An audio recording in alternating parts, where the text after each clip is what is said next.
여러분 새해가 밝았습니다. 새해 주님의 은혜와 사랑과 평강이 여러분과 함께 하시기를 축복합니다. 오늘 본문은 누가복음 1장 1절부터 25절입니다. 묵상 제목은 침례 요한의 탄생 예고입니다.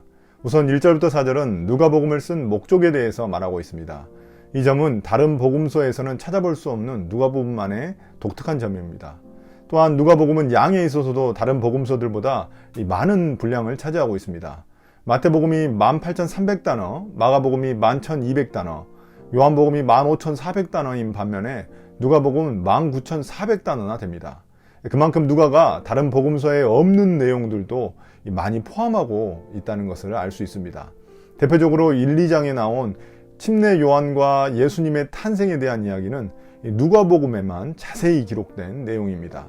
1절에 우리 가운데 일어난 일들이란 이 영어 성경으로 보면은 어떤 성취된 일을 의미합니다. 즉 구약의 예언들이 성취된 일들, 가장 대표적으로는 메시아가 우리에게 오셨다는 그 복음을 의미하고 있습니다. 이런 복음에 대해서 글을 쓴 사람들이 그 당시 많이 있었다는 것입니다. 2절에서 그 사람들은 처음부터 말씀의 목격자, 전파자였던 그들이 전해준 그대로 글을 엮었다고 말합니다. 이 말씀의 목격자, 전파자는 예수님의 제자들을 의미할 것입니다. 여기서 말씀이 성취되는 것을 목격한 사람들이 이 전파자가 되지 않을 수 없었다는 것을 알 수 있습니다. 영어 성경에서 보니 이 말씀의 전파자를 말씀의 종이라고 표현하고 있습니다. 즉 말씀을 사랑하고 말씀에 순종하며 말씀을 전파할 사명을 가진 자들이 바로 말씀의 종임을 의미합니다.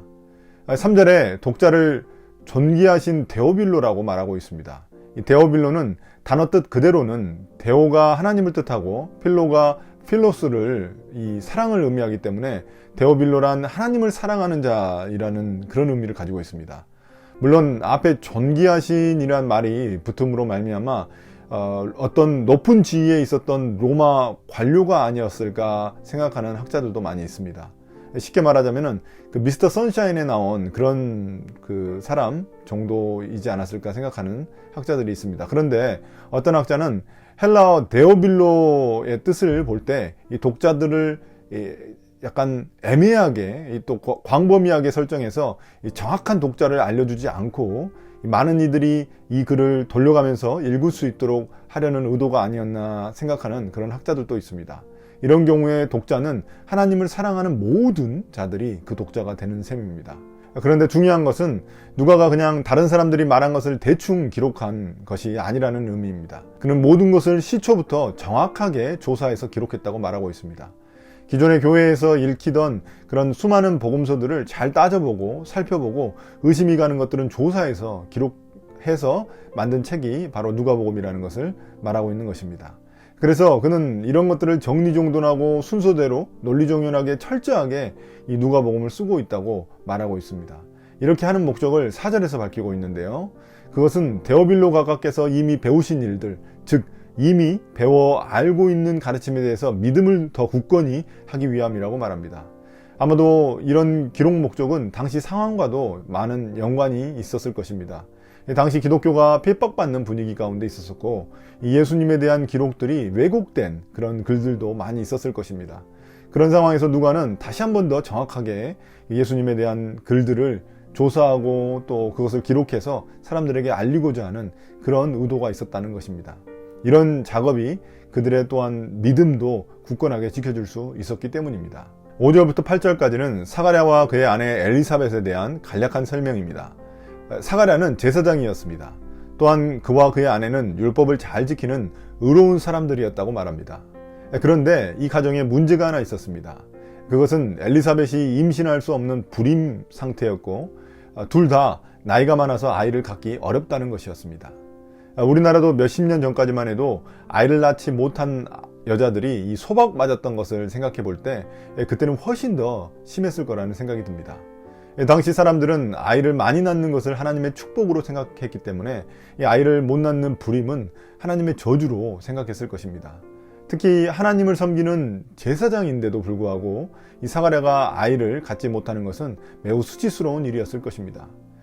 하나님을 섬기는 제사장이 누구보다도 하나님의 축복을 더 많이 받아야 하는데 그렇지 못한 것을 보아 이 사람들에게 조롱거리가 되곤 했을 것입니다. 아무튼 여기 부분에서 이 가정에 기도 제목이 생길 수밖에 없었습니다.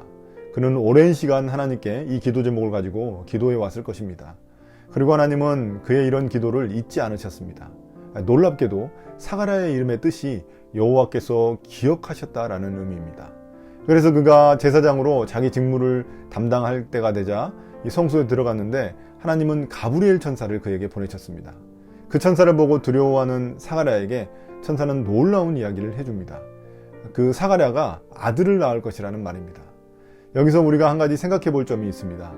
사가랴 가정의 불임이 결코 한 개인의 이야기만은 아니라는 사실입니다. 이 사가랴의 모습은 바로 이스라엘의 모습이었기 때문입니다. 이스라엘은 영적 불임을 앓고 있었습니다. 왜냐하면 신구약 중간기인 400년 동안 하나님의 말씀이 없었기 때문입니다. 이것을 하나님의 침묵 400년이라고 이야기를 합니다. 그러니 이스라엘은 아이 낳지 못한 부모의 마음처럼 하나님에 대한 간절한 마음이 있었을 것입니다. 그것을 깨트린 사건이 바로 오늘 본문의 침례 요한의 탄생에 대한 예언 사건입니다. 하나님이 다시금 이스라엘에게 개입하셔서 새 일을 행하고 있다는 것을 보여주는 어떤 그런 사건이기 때문에 사람들이 기대감을 가질 수밖에 없었습니다. 우리가 구약에서 이 아브라함도 애가 없다가 애를 가지게 되었습니다. 아브라함에게 이런 신적 사건이 일어남으로 말미암아 새로운 이스라엘 역사를 시작하는 그런 인물이 이 아브라함이 되었습니다. 사무엘도 마찬가지입니다. 한나가 아이를 갖지 못할 때 하나님의 기도응답으로 낳게 된 아이가 바로 사무엘입니다. 사무엘은 이스라엘의 마지막 사사로서 이스라엘 왕이 탄생하던 그때 등장했던 인물입니다. 이런 배경을 볼 때 사가랴에게 없던 그런 아이가 생겼다는 것은 놀라운 일입니다. 이스라엘에 꺼져가던 그런 희망이 새롭게 보이기 시작한 사건이기 때문입니다. 또한 사가랴의 사례는 우리에게 하나님이 어떻게 일하시는지를 보여주는 중요한 모델이 됩니다. 사가랴처럼 하나님을 잘 섬기며 말씀을 쫓아 살아가면서도 삶에 깊은 목마름이 있는 사람들을 통해서 주님은 일하신다는 것입니다. 천사는 두려움에 떠는 사가랴에게 두려워하지 말고 아이를 낳으면 이름을 요한으로 하라고 말해줍니다. 또한 요한은 사가랴 가정뿐만 아니라 많은 사람들에게도 큰 기쁨이 될 것이며 주님 보시기에 큰 인물이 될 것이라고 말해줍니다. 그러면서 그가 포도주와 독한 술을 입에도 대지 않을 것이라고 말합니다. 이는 요한이라는 아이가 사무엘처럼 나시린으로 하나님께 바쳐졌다는 것을 의미하는 것입니다. 놀라운 사실은 그가 엄마 뱃속에서부터 성령 충만했다는 것입니다. 이는 그가 성령의 기름 부으심을 받은 구약의 마지막 선지자임을 암시하고 있는 것입니다. 왕, 선지자, 제사장이 이 기름 부음을 받았는데 그는 태어날 때부터 성령의 기름 부으심을 받은 자이기 때문입니다. 이제 그의 역할을 보자면 16절, 17절에서 그는 이스라엘을 하나님께 다시 돌아오게 하는 그런 임무를 가지고 있었습니다. 이런 그의 탄생은 구약의 예언을 성취한 사건이기도 합니다. 왜냐하면 말라기 4장 5절 6절에 보면 메시아가 오시는 주의 날이 이르기 전에 엘리야와 같은 선지자가 나타난다고 예언했는데 그가 바로 그 선지자이기 때문입니다. 그의 이런 역할을 성경에서는 이런 식으로 표현합니다. 부모의 마음을 자녀에게로 돌아오게 하고 거역하는 자들을 의인의 지혜의 길로 돌아서게 한다는 것입니다. 또한 그의 특징은 엘리야의 심령과 능력을 가지고 있다는 것입니다. 이를 영어로 스피릿 앤 파워라고 말하는데요. 이는 엘리야의 그 구약에서의 모습을 보면 우리가 짐작할 수 있습니다. 엘리야는 그 시대의 영적 타락을 애통해하며 하나님께 통회했던 그런 사람입니다. 그래서 그는 이스라엘 백성들을 우상 숭배에서 돌이키기 위해 자기 목숨을 걸었던 사람입니다. 수많은 우상 숭배 제사장들과의 영적 대결을 펼칠 때 그는 하늘에서 불이 내리는 그런 기적을 일으키며 혼자서 그들을 모두 물리쳤습니다. 이런 점에서 침례 요한은 자기 목숨을 걸고 그 시대의 영적 타락을 막고자 한 사람이었습니다. 침례 요한은 백성들에게 회개를 외쳤으며 광야에서 세상과 구별된 삶을 살았던 사람입니다. 이런 모든 특징들은 태어날 아이인 요한이 보통 인물이 아니라 이 새 시대의 서막을 여는 그런 인물임을 우리에게 암시해 줍니다. 이제 18절로 돌아와 이러한 가브리엘 천사의 예언을 사가랴는 믿기 힘들었던 모양입니다. 그는 가브리엘 천사에게 어떤 표징을 요구하며 이렇게 말합니다. 어떻게 그것을 알겠습니까? 이건 다시 말해서 어떻게 그것을 제가 믿을 수 있습니까? 라는 의미입니다. 자신도 아내도 모두 나이가 많고 늙었기 때문에 도저히 이 사실을 믿기 힘들다는 것입니다. 이에 가브리엘 천사는 사가랴를 벙어리로 만들어 버립니다.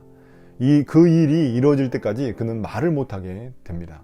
물론 이는 그의 불신앙에 대한 벌이기도 하지만 무엇보다도 이는 예언에 대한 표징 역할을 하고 있습니다. 또한 사가랴의 예를 통해 독자들에게 믿음을 요구하고 있는 것이기도 합니다. 이런 점에서 사가랴는 믿음의 본이기도 하지만 불신앙의 예를 우리에게 제공하고 있습니다. 원래 분향 제물을 드리고 난 후 제사장은 성소 밖으로 나와서 밖에서 기도하고 기다리고 있었던 백성들을 축복해야만 합니다. 그런데 그는 말을 못하게 되어버렸습니다. 그래서 그 대신 그는 몸짓으로 축복의 뜻을 전했습니다. 그리고 그의 아내 엘리사벳이 임신을 했는데 5달 동안 숨어 살았다고 말합니다. 그녀가 5달 동안 숨어 있었던 이유는 사람들에게 임신 사실을 확실히 하기 위해서였을 것입니다. 5달이면 충분히 임신 안정기에 들어서서 사람들에게 보여줄 수 있었던 것입니다. 혹시라도 그 중간에 아이가 사산되거나 문제가 생기면 그 전보다 더 치욕스럽고 수치스러운 일이 일어날 수 있습니다. 그러니 이 5달 동안 나타나지 않았던 것입니다. 그 후 그녀의 대답이 이렇습니다. 주님께서 나를 돌아보셔서 사람들에게 당했던 그 내 부끄러움을 없이 해주셨다라는 것입니다. 제사장의 아내로서 엘리사벳이 임신할 수 없었던 일 때문에 많은 이들의 조롱을 받았을 것입니다.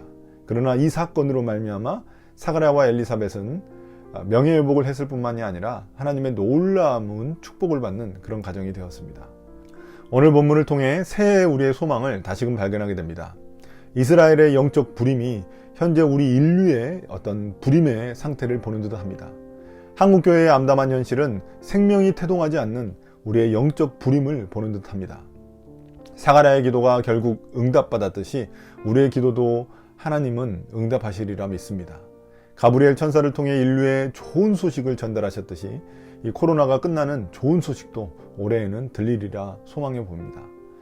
작년 한 해 되는 일도 없고 낙심 가운데 있었던 영적 불임의 삶을 살았던 분들은 올 한 해가 주님께 정말 간절히 기도하는 해가 됐으면 좋겠습니다. 그리고 그 기도를 통해 올해에는 사가랴처럼 영적인 불임이 끊어지고 새 생명이 태어나고 열매가 맺어지는 그런 놀라운 새 일이 일어나시기를 축복합니다. 그러나 그 무엇보다도 중요한 기쁨의 소식은 주님이 우리에게 벌써 오셨다는 것입니다. 예수 그리스도를 통해 우리의 죄를 사해 주셨고 우리를 하나님 나라에 초청해 주셨다는 것입니다. 새해 우리의 소망은 하나님 나라의 백성으로서 오직 말씀의 종으로 살아가는 것입니다. 누가복음을 깊이 묵상하며 우리의 믿음이 더욱 굳건해지시기를 소망합니다. 오늘 묵상을 마치겠습니다. 감사합니다.